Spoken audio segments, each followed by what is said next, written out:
Monsieur Perron, bonjour. Bonjour. Nous avons appris donc la décision du Conseil constitutionnel. J'aimerais bien que vous commentiez cette décision. Pourquoi la liberté d'expression? Quels sont ces arguments donc, qui sont avancés par les sages? Eh bien, j'ai seulement lu le communiqué de presse du Conseil constitutionnel. Il y a d'abord un élément dont il faut tenir compte. Il dit qu'une loi en France ne peut être que normative. Il faut savoir donc que la loi de 29 janvier 2001 était déclarative, c'est-à-dire qu'elle n'était suivie d'aucune sanction. Or, pour qu'une loi soit valable, elle doit être normative, mais la loi déclarative devait donc être complétée. Comme vous le savez, de 2006 à 2011, après un vote du Parlement, de l'Assemblée nationale, puis un vote du Sénat, on a cherché à rendre cette loi normative en ajoutant un article 2 à la loi déclarative de 2001. Cela a été considéré comme non constitutionnel par le Sénat puisqu'il y a eu une déclaration d'irrecevabilité. Donc, changement de programme, on s'est branché sur une décision de l'Union européenne qui avait été initiée d'ailleurs par la France en 2001 et qui, par une décision cadre de l'Union européenne de novembre 2008, précisait qu'il fallait sanctionner le racisme et la xénophobie et la négation des crimes contre l'humanité. Et il fallait donc que chaque pays de l'Union européenne, et c'est d'ailleurs en cours ce processus, se prononce dans sa loi interne, dans sa propre structure interne, sur cette décision cadre. D'où le projet de loi décidé en octobre, présenté en octobre 2011, qui a été voté par l'Assemblée nationale en décembre et reconnu par le Sénat après avoir reconnu la recevabilité de la loi en janvier 2012. Donc, la décision du Conseil constitutionnel considère que, après sa saisine, cette loi n'est pas valable dans la mesure où elle s'opposerait à la Constitution. Mais il y a une contradiction, c'est que dans les attendus de cette décision, on précise que cela ne concerne pas la loi de 2001 sur la reconnaissance par la France du génocide arménien, cela ne concerne pas la loi Guesso, qui était un article 24 bis de la loi sur la liberté de la presse de 1881, alors que la loi Guesso, justement, traitait du racisme, de l'antisémitisme et de la xénophobie et de la négation des crimes contre l'humanité. Certes, dans le contexte de la décision du tribunal militaire international de Nuremberg, c'est-à-dire pour les crimes de 39 à 45.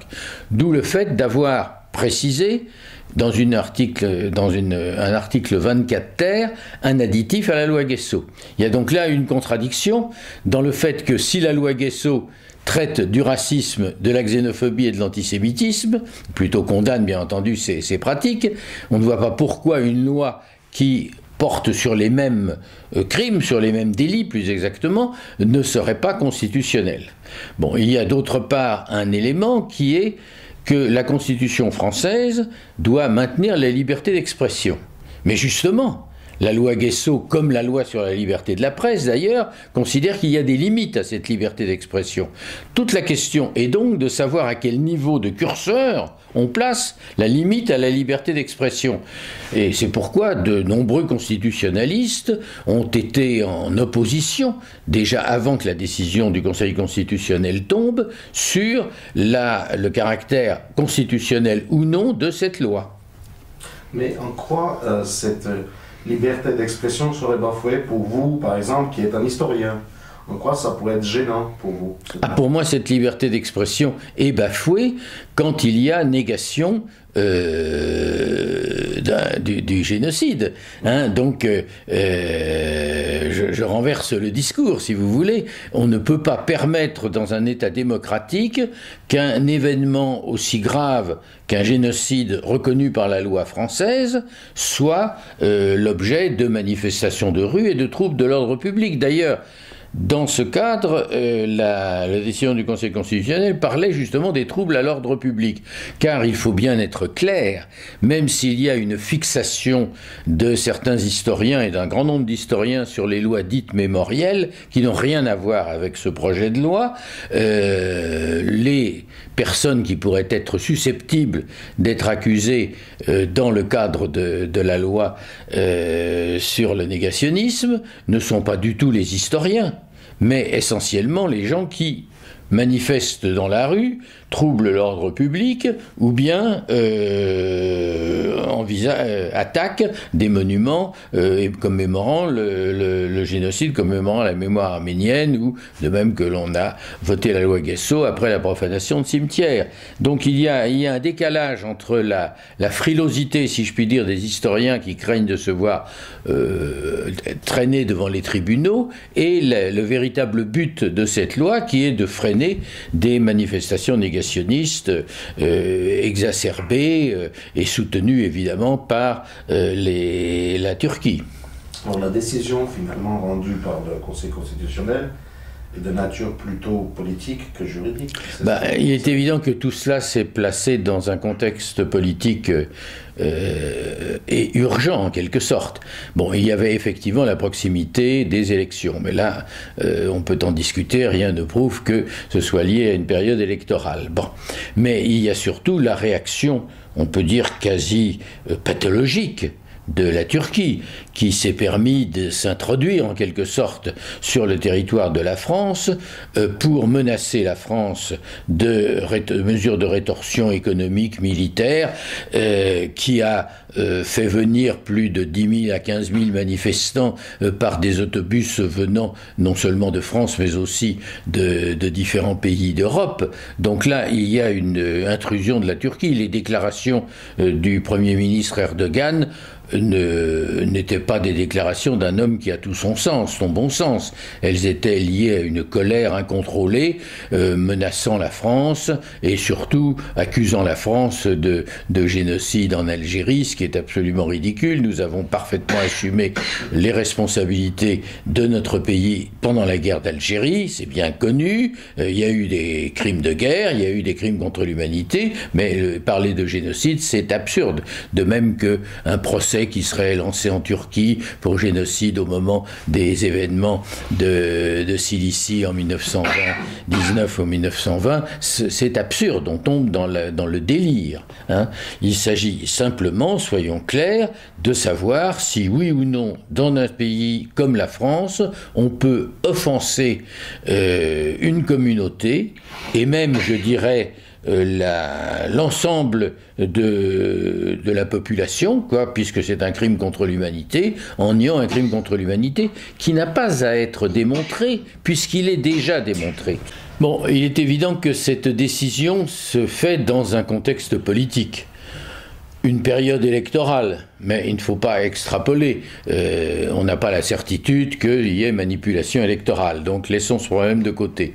Ce qui est certain, c'est que quelle que soit l'issue finale de cette loi, elle aura montré la réaction de la Turquie, qui est une réaction franchement pathologique. On a vu le président Erdogan perdre tout contrôle, non seulement en menaçant la France de mesures de rétorsion économique et voire militaire, mais aussi accuser la France de génocide en Algérie, ce qui est parfaitement absurde. D'abord, je suis bien placé pour le savoir parce que j'ai toujours été du côté des Algériens. La politique de la France en Algérie, la guerre d'Algérie, est clairement expliquée actuellement. D'ailleurs, le gouvernement algérien lui-même a précisé à la Turquie qu'elle n'avait pas à s'occuper de leurs affaires. Hein, donc là, c'est une question à mettre de côté. J'ai entendu parler aussi d'un procès qui serait fait à la présidente de la République, à la France, à la communauté arménienne, pour des événements qui auraient eu lieu en 1919 en Cilicie. On est dans un domaine totalement absurde. Donc, ce qu'il y a de politique, et là, c'est véritablement l'influence de la Turquie en France. influence qui s'est manifestée par la venue en France d'autocars à Paris, d'autocars ramenés de tous les coins de France, mais aussi de pays d'Europe comme l'Allemagne, les Pays-Bas ou la Belgique, ce qui est une intrusion inacceptable, et puis aussi les relations économiques par l'intermédiaire de l'Institut du Bosphore, qui implique la plupart d'ailleurs des hommes politiques français et un grand nombre d'économistes français. Et justement, cet Institut du Bosphore, dont font partie, quand vous dites justement, bon nombre d'hommes politiques, donc de fait, c'est une institution qui est assez influente. C'est la machine du lobbying turc. Absolument. Qui a travaillé, en fait. Absolument, parce qu'on voit à la direction de l'Institut du Bosphore, donc le président d'AXA, on y voit des journalistes comme Alexandre Adler ou Bernard Guetta, des hommes politiques comme le président de l'UMP Jean-François Copé, deux ministres français comme Alain Juppé et Thierry Mariani, des personnes du Parti socialiste comme Moscovici et Elisabeth Guigou, des personnes comme Gilles Weinstein qui ont toujours été contre la reconnaissance du génocide arménien. Enfin, on sent qu'il y a un lobbying considérable qui ne peut pas ne pas avoir fonctionné, d'autant que au Conseil constitutionnel, on sait déjà que un des membres était membre de l'Institut du Bosphore, Monsieur Henel, que Jean-Louis Debré, qui préside le Conseil constitutionnel, avait vraiment affiché son hostilité à la reconnaissance du génocide arménien quand il s'était retiré rapidement de l'Assemblée nationale qu'il présidait il y a quelques années.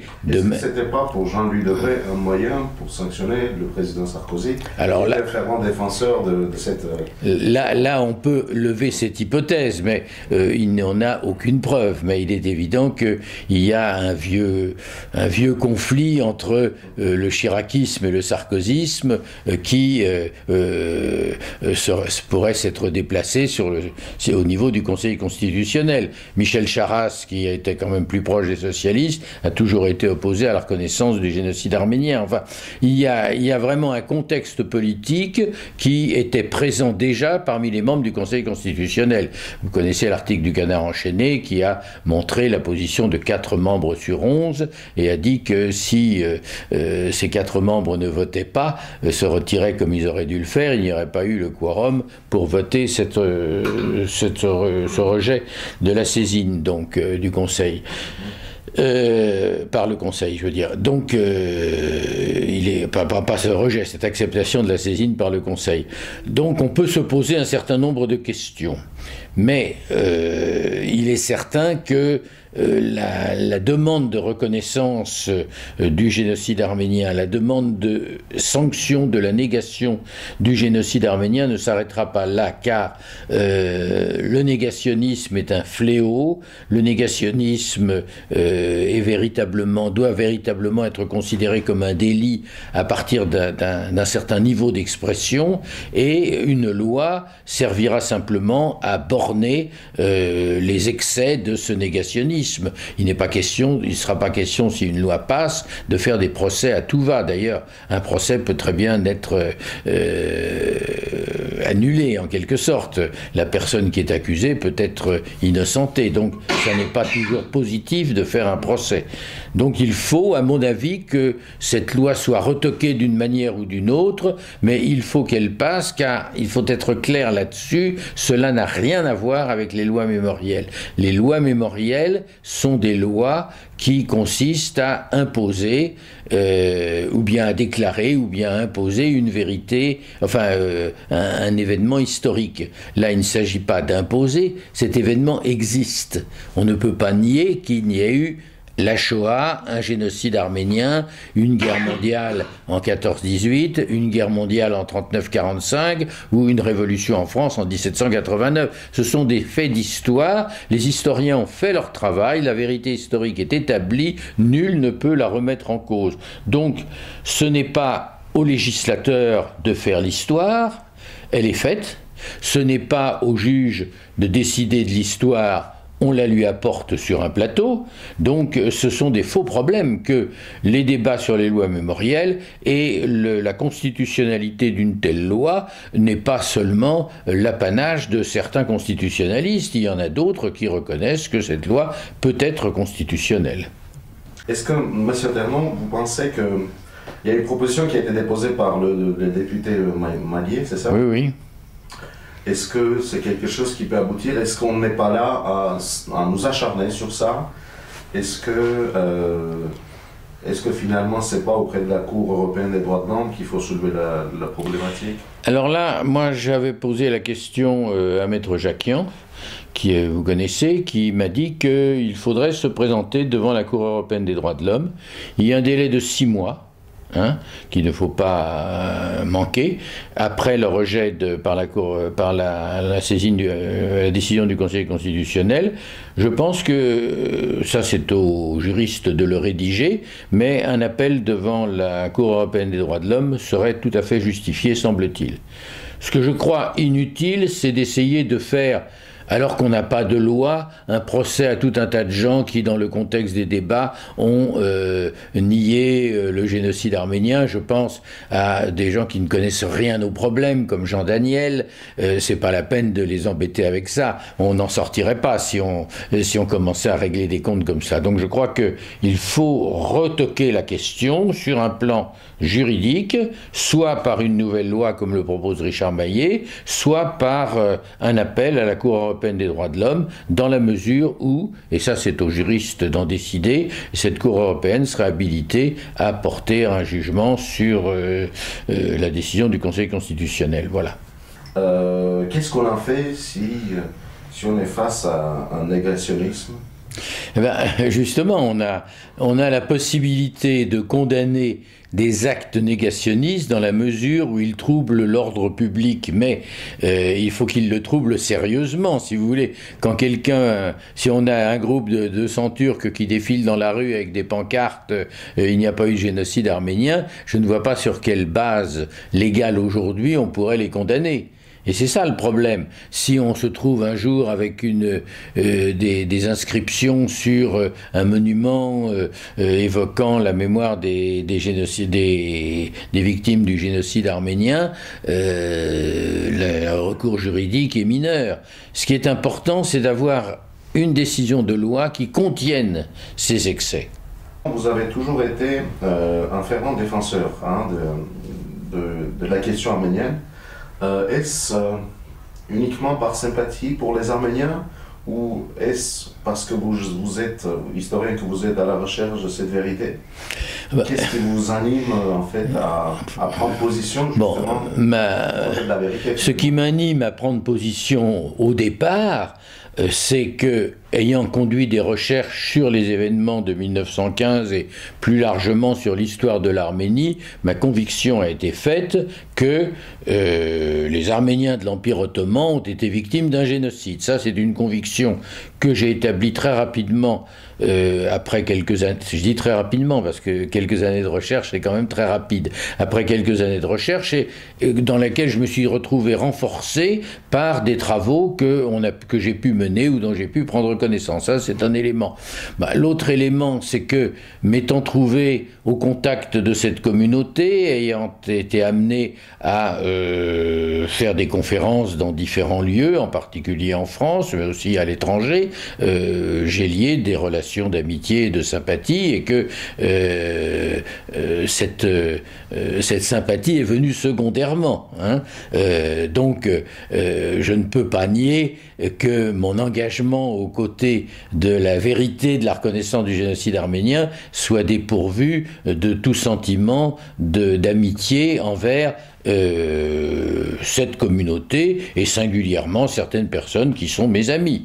Donc je crois qu'il faut pas, c'est pas par sympathie pour tel ou tel Arménien que j'ai entamé ces recherches. C'est vraiment dans une situation totalement neutre que j'ai entamé ces recherches, et ensuite bien entendu les relations se sont établies d'homme à homme avec les Arméniens.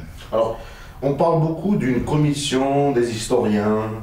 Est-ce que c'est, pour vous, d'après vous, est-ce que c'est un travail à faire finalement? Ou c'est une sorte de négation pour vous, ou c'est un travail à mener pour que la vérité en ressorte? Ça, la commission des historiens, je ne sais pas si vous avez lu l'article que nous avons fait dans Libération avec plusieurs historiens, c'est un piège.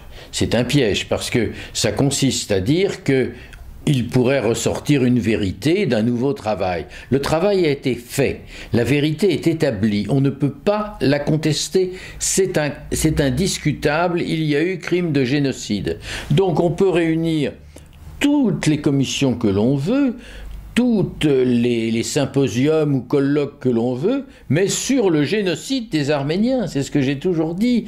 Il ne s'agit pas d'opposer une vision turque à une vision arménienne, il s'agit d'un génocide, d'un crime contre l'humanité, qui concerne la totalité de l'humanité. Des historiens, depuis au moins un demi-siècle, ont travaillé et exposé de façon claire qu'il s'agissait d'un crime de génocide. On ne revient pas là-dessus, pas plus que l'on revient sur le caractère génocidaire de la destruction des Juifs d'Europe, c'est-à-dire de la Shoah.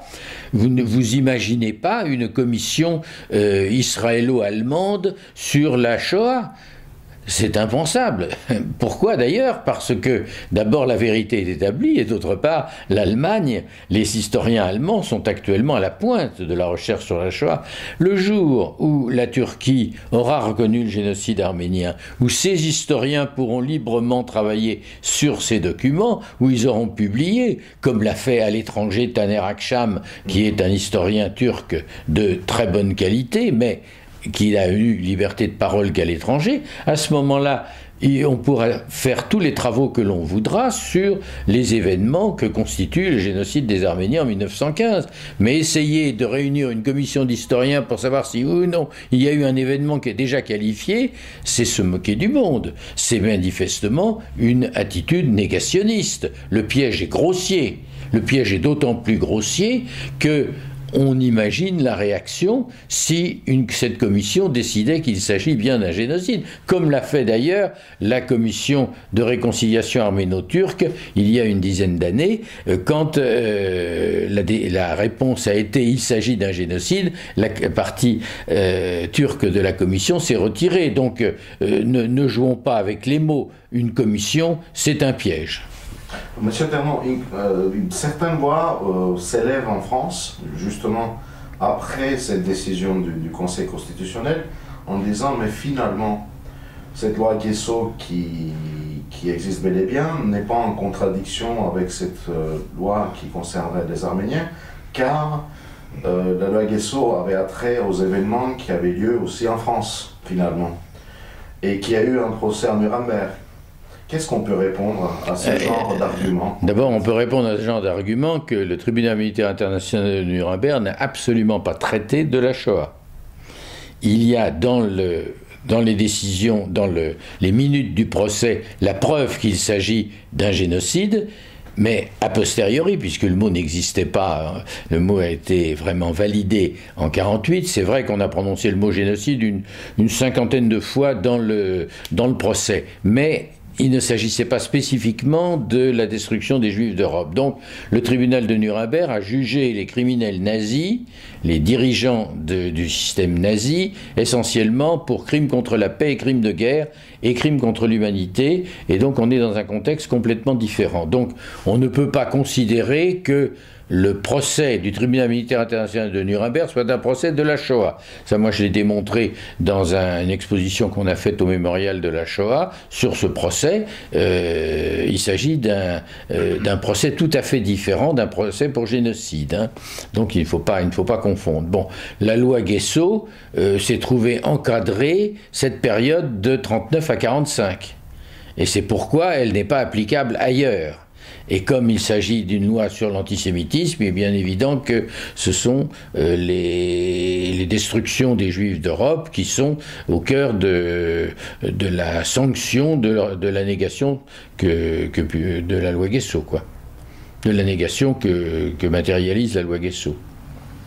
Et donc le fait que justement la France, parce qu'il parle aussi des territoires en disant mais c'est des événements qui ont eu lieu en 1915 entre l'Arménie et la Turquie, tandis que là, en l'occurrence pour la Shoah, c'est des événements dont la France aussi a fait partie, comme le rafle de Veldiv, etc. Oui, mais les meurtres ont eu lieu ailleurs. Les meurtres ont eu lieu essentiellement en URSS et en Pologne. Mais aussi en Serbie, ils ont eu lieu à travers l'Europe. Mais il ne faut quand même pas oublier que la France a toujours été impliquée dans les affaires arméniennes. Dès 1994, 95, 96, les réactions françaises comme les réactions anglaises ont été véritablement très nettes, très claires, pour protester contre les crimes du sultan Abdulhamid. En 1915, nous étions en guerre et nous avons protesté déjà par la déclaration du 24 mai 1915 en menaçant justement le gouvernement ottoman de sanctions après la guerre. Nous avons accueilli dans notre pays la plus grande partie des réfugiés arméniens survivants installés en Europe. Nous avons toujours été impliqués dans les relations entre les Arméniens et les Français, d'autant que la France a aussi été chargée d'occuper la Cilicie en 1919 et 1920. Donc les liens entre la France et l'Arménie sont tels que, et puis elle est directement impliquée. Et puis, comme je dis toujours, c'est un crime contre l'humanité. Si la Suisse sanctionne le génocide la négation du génocide des Arméniens, c'est pas parce que les Suisses sont intéressés aux Arméniens, c'est parce qu'ils considèrent qu'ils ont le droit, en tant que citoyens du monde, qu'êtres humains, à sanctionner la négation d'un génocide. Hein, c'est pas parce qu'il y aurait eu plus ou moins de relations directes entre l'événement et la politique de tel ou tel pays que l'on est en droit ou non d'en parler. Il y a un problème de compétence universelle de sanction d'un génocide, mais aussi de la négation d'un génocide qui a été posé par de nombreuses jurisprudences et de nombreux problèmes de droit à travers le monde. Monsieur Fernand, merci. Je vous en prie.